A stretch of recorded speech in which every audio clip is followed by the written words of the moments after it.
Hey guys, ഇന്ന് ഞാൻ ഒരുപാട് വലിച്ചു നീട്ടില്ല കേട്ടാ. പുറത്താണെങ്കിൽ കൊടുക്കത്ത വെയിൽ, ഇന്നാണെങ്കിൽ ഒരു കല്യാണമുണ്ട്. കല്യാണത്തിൻ്റെ കാര്യം പറഞ്ഞപ്പോൾ കൂട്ടുകാരൻ കാർ എടുത്ത് വന്നു. അങ്ങനെ കിട്ടിയ ഫ്രണ്ട്സിനൊക്കെ പറക്കി കൂട്ടിട്ട് ഞങ്ങൾ കല്യാണ വീട്ടിൽ പോയി. ഫ്രണ്ട് മേഘയുടെ കല്യാണത്തിന് വന്നിരിക്കുകയാണ്.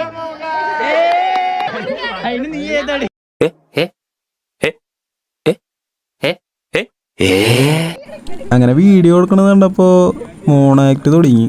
ജസ്റ്റ് നമ്പർ 1 മോണാക്ട് ഇപ്പം കാണാം. അങ്ങനെ ആ ഒരു സൈഡത്തെ പരിപാടി കഴിഞ്ഞപ്പോൾ നമ്മൾ ഇങ്ങോട്ടെത്തി. ഇനി അടുത്തത് ഇവിടെയാണ്.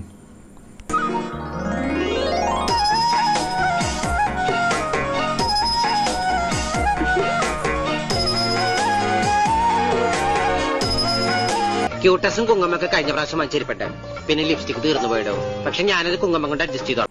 അങ്ങനെ ആ വക കലാപരിപാടികൾക്ക് കഴിഞ്ഞപ്പോഴാട്ടോ നമ്മൾ ഇയാളെ കണ്ടത്. ഇവളുടെ കല്യാണത്തിനായിട്ടാ നമ്മളിന്ന് വന്നേക്കണത്. ഇവളാണ് മേഘ. കല്യാണം കഴിഞ്ഞപ്പോൾ കുട്ടി ഭയങ്കര ഹാപ്പി ആയിട്ടാ. അങ്ങനെ ഫുഡ് വരാറായപ്പോൾ നമ്മളും ഹാപ്പി ആയി. അങ്ങനെയുള്ളവരൊക്കെ ഇരുത്തി നമ്മൾ ഫുഡടി തുടങ്ങി. അങ്ങനെ ഫുഡൊക്കെ കഴിച്ച് കഴിഞ്ഞപ്പോൾ നമ്മൾ നേരെ പുറത്തേക്ക് ഇറങ്ങി. അങ്ങനെ പോണ ചടങ്ങും കാര്യങ്ങളൊക്കെ കാണാമെന്ന് വെച്ചിട്ട് അവിടെ നിന്നു. ഞങ്ങളുടെ കൂടെ വേറെയും കുറേ ഫ്രണ്ട്സുകളുണ്ടായിരുന്നു കേട്ടോ. അവർക്ക് എന്താണെന്ന് വെച്ച് കഴിഞ്ഞാൽ വീഡിയോയിൽ നിൽക്കാൻ ഭയങ്കര നാണ, അതുകൊണ്ടാണ് കേട്ടോ വീഡിയോയിൽ കാണാത്തത്. അങ്ങനെ അവിടുത്തെ പരിപാടികളൊക്കെ കഴിഞ്ഞ് നമ്മൾ നേരെ തിരിച്ചു പോന്നു. വെയിലായ കാരണമാണ് ടീവൊക്കെ കാട്ടായങ്ങളൊക്കെ കണ്ടുവന്നത്. അങ്ങനെ പോകുമ്പോൾ കൊണ്ടുവരുന്നൊക്കെ തിരിച്ചു അതേപോലെ തന്നെ പറക്കി കൂട്ടി ഇറക്കേണ്ട സ്ഥലത്തൊക്കെ ഇറക്കി വിട്ടു. അപ്പോൾ ഇന്നത്തെ വീഡിയോയിൽ ഇത്രയുള്ളൂ. Okay, by.